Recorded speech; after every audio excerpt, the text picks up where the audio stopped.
시청자 여러분 안녕하십니까? 건강한 생활 습관을 지켜드리는 쿠키 건강 뉴스 시작하겠습니다.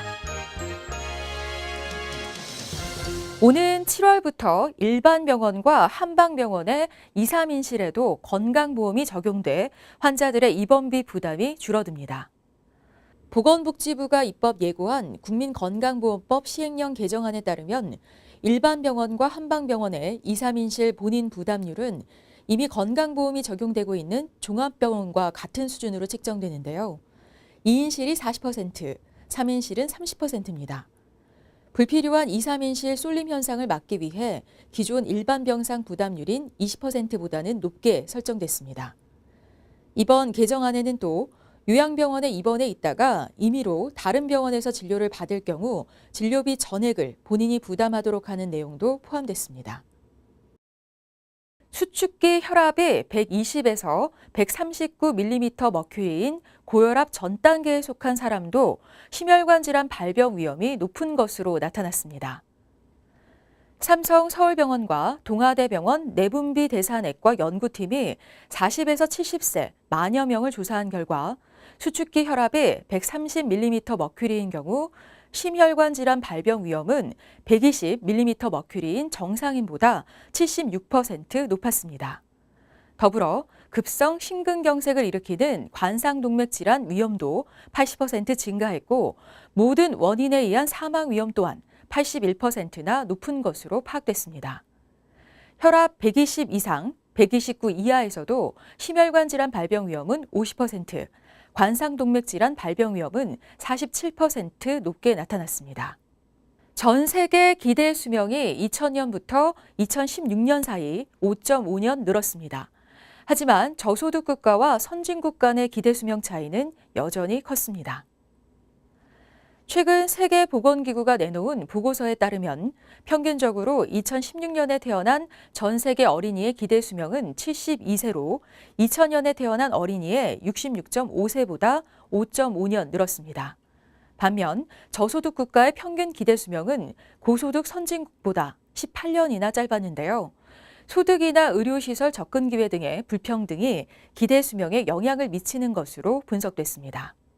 한편 일본, 스위스 등 선진국의 기대 수명은 80세를 넘었고 한국도 82.7세로 비슷한 수준을 보였습니다.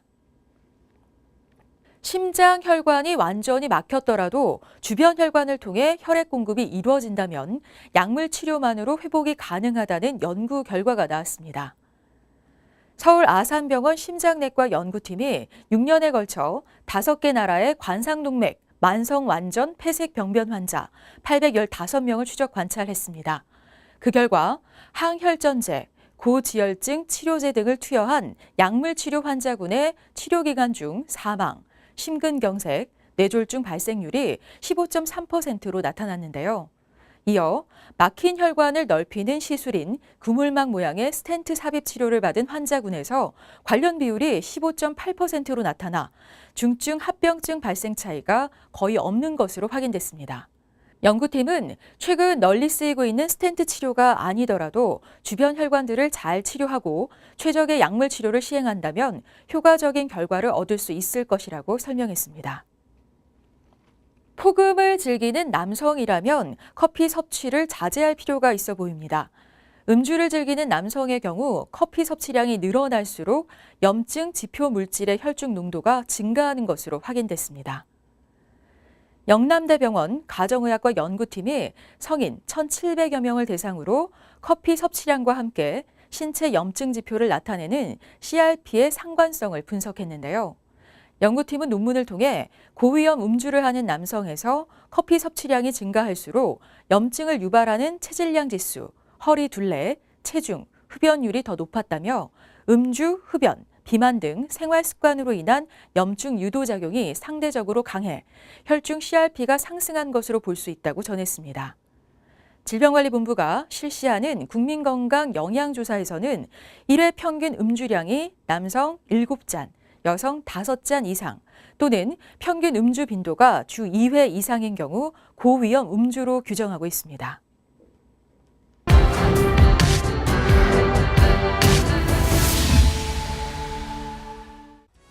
어느 날 갑자기 또는 서서히 이 목소리에 이상이 생긴 적이 있으신가요? 이런 경우 10중 8구 어떤 이유로 인해 성대에 무리가 왔을 겁니다. 성대는 목 앞쪽에 있는 흔히 울림통이라고 불리는 후두에 위치한 발성기관인데요. 좌우 대칭으로 이루어져 있는 주름진 점막입니다. 이 점막을 통해 공기가 후두를 지나면서 목소리를 만들어내는 것이죠. 목소리는 이 성대 주름이 진동하는 폭에 따라 높게 나타나기도 낮게 나기도 합니다. 다시 말해 성대 표면이 조금이라도 불규칙해지면 음성이 변하면서 평소 목소리가 나오지 않을 수 있습니다. 일시적으로 목소리가 달라진 상황이라면 간단한 조치나 안정을 취해 나아질 수 있습니다. 염두에 둬야 할 것은 이 같은 목소리 이상이 심각한 질환을 알리는 적신호일 수 있다는 겁니다. 성대에 멍울이 맺힌 성대 결절이나 염증에 의해 후두가 좁아져 나타나는 후두염 등은 치료를 통해 회복이 가능합니다. 하지만 후두암이라면 얘기가 달라질 수 있습니다. 후두암은 유해물질이 후두 점막을 반복적으로 자극하면서 시작됩니다. 오랜 기간 자극을 받은 점막세포는 서서히 암세포로 변해갑니다. 가장 흔한 증상은 목소리 변화입니다.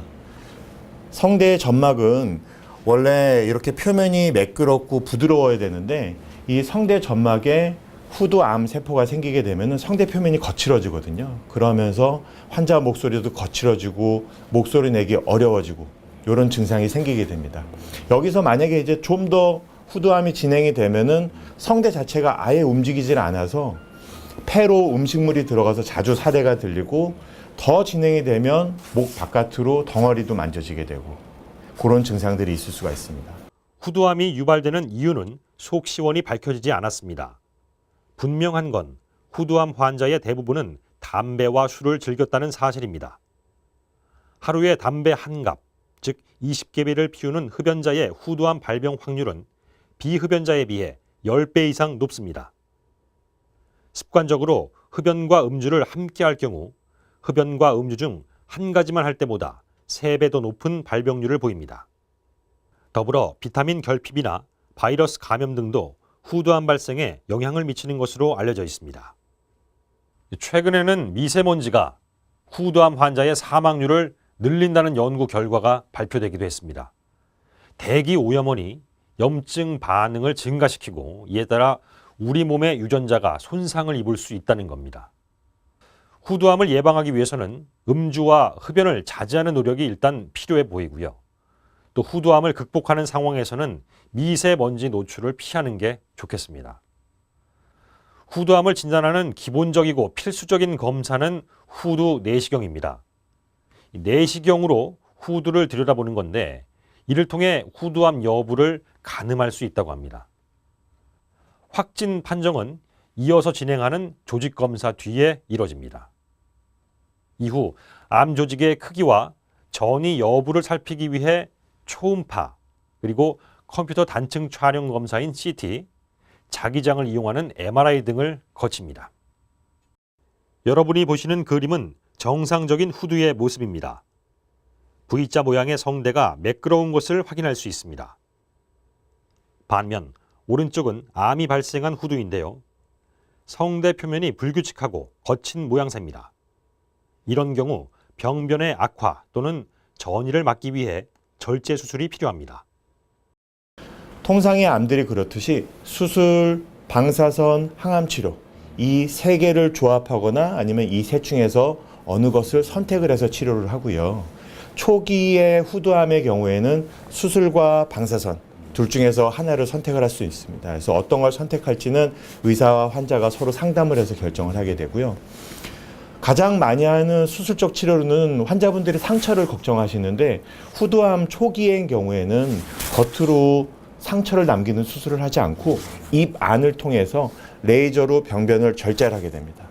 비교적 간단한 치료고 수술 이후 다음날 바로 퇴원하실 수 있는 아주 간단한 치료입니다. 사실 후두는 부분 절제만 해도 수술 전과 같은 목소리를 기대하기 어려워집니다. 따라서 후두암 치료는 환자가 의사소통하는 과정에서 느낄 수 있는 불편함을 최소화하는 방법을 충분히 고려하며 이뤄집니다. 올해 50세인 황수민 씨는 지난해 후두암 판정을 받고 후두 일부를 잘라낸 뒤 퇴원했지만 최근 다시 수술대에 올랐습니다. 불과 4개월 만에 암이 재발했기 때문입니다. 정기 검진을 받으러 왔다가 재발 사실을 알게 됐는데 이번엔 후두 절반가량을 절제해야 했습니다. 후두암은 재발할 경우 공격성이 더 강해져 절제 부위도 넓어질 수 있다고 합니다. 성대를 많이 잘 절제했대요. 또 성대를 또 만들어 주셨고, 이게 조금 시간이 지나면 잘 나온다고 합니다. 후두암은 조기에 발견만 하면 예후가 좋은 편입니다. 1기의 경우 완치율은 90%에 달합니다. 하지만 말기로 갈수록 피부를 절개해 후두 전체를 제거할 가능성이 커지고 완치율도 40% 이하로 떨어집니다. 일반적인 치료 기간은 5년을 생각하시면 됩니다. 5년을 생각하시면 되고요. 물론 5년 동안에 병원에 자주 오셔야 되는 것은 아니고요. 처음 1년 동안은 적어도 한 달에 한 번은 담당 의사 선생님을 만나야 되고요. 1년이 지나고 난 다음에는 병원에 내원하는 기간이 점점 늘어나게 됩니다. 그렇게 해서 5년은 반드시 병원을 방문을 하셔야 됩니다. 이 5년이라는 거는 뭐 1기든 4기든 마찬가지입니까? 네, 똑같습니다. 후두암 재발은 대개 1년 안에 일어난다고 합니다. 치료 후 1년간은 한 달에 한 번씩 꼭 검사 받을 필요가 있는 것이죠. 그리고 만약 이 후두암이 발생했다면 식도나 위에 대한 검사도 받아봐야 합니다. 담배 같은 위험 요인이 다른 부위에서도 암을 일으키는 인자로 작용했을 수 있기 때문입니다. 후두암은 이 발생 부위에 따라 증상이 다를 수 있는데요. 일단 성대에 암이 생기면 음성 변화가 초기 증상으로 나타납니다. 또 성대 윗부분에 암 조직이 있으면 이물감이 느껴질 수 있고요. 성대 아랫부분에서 발생했다면 호흡곤란을 일으킨다고 하네요. 후두암은 막을 수 있습니다. 비흡연자의 발병률이 전체 후두암의 5%를 넘지 않는다는 이 조사 결과가 있다는 걸 기억해 주시길 바랍니다.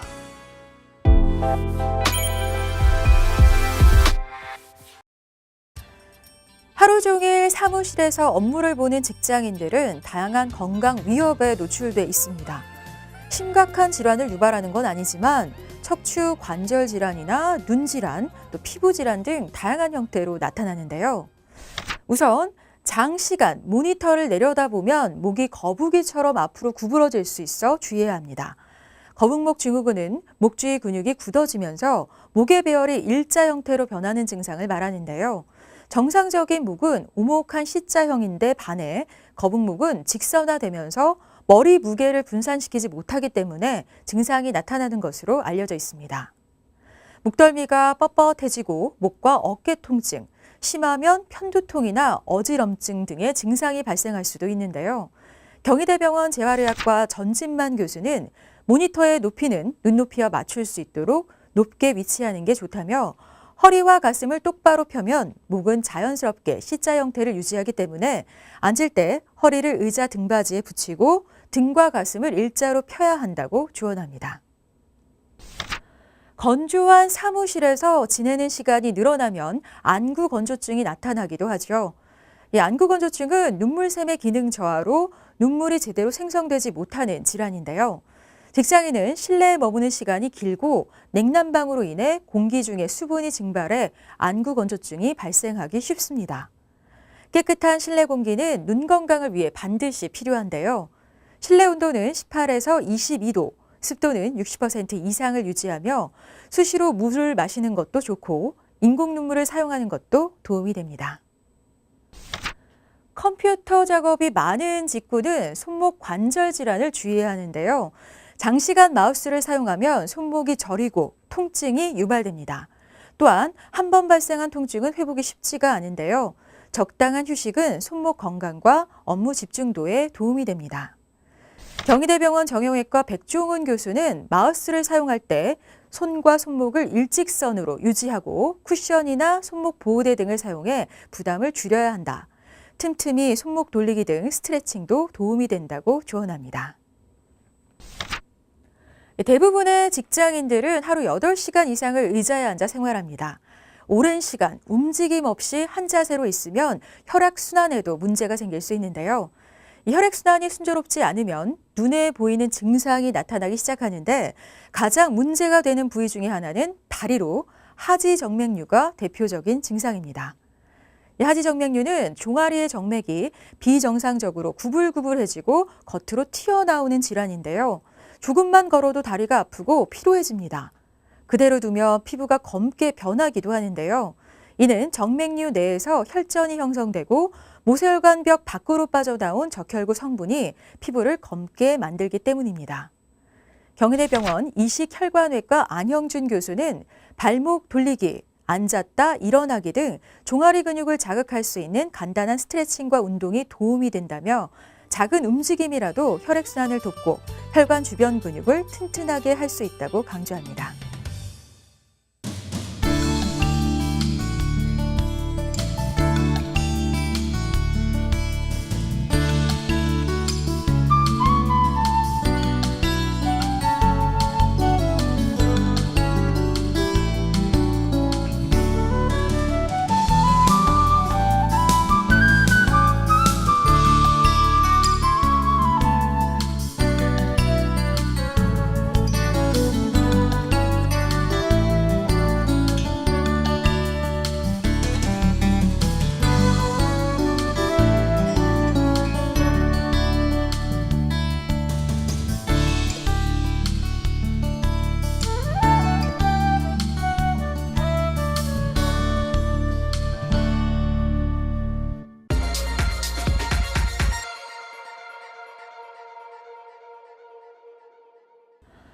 완연한 봄에 접어들면서 피로감을 호소하는 분들이 참 많은데요. 이럴 때 필요한 게 바로 비타민 B입니다. 비타민 B는 체내 에너지 대사와 활성화에 관여해 면역 강화 성분의 활동을 돕고 기초 체력을 형성하는데요. 부족하면 식욕 부진, 체중 감소, 무기력과 같은 증상이 나타날 수 있습니다. 하지만 우리 몸에서 합성되지 않기 때문에 음식이나 영양제를 통해 섭취해야 하는데요. 에너지 생성에 필요한 비타민 B1은 돼지고기, 콩류, 아스파라거스 등에 많이 함유돼 있고 음주 후 숙취 해소를 돕는 비타민 B3는 등푸른 생선, 살코기, 달걀, 버섯 등에 풍부합니다. 충분한 비타민 B 섭취로 봄철의 노곤함 날려버리시기 바라고요. 오늘 쿠키 건강 뉴스는 여기서 인사드립니다. 고맙습니다.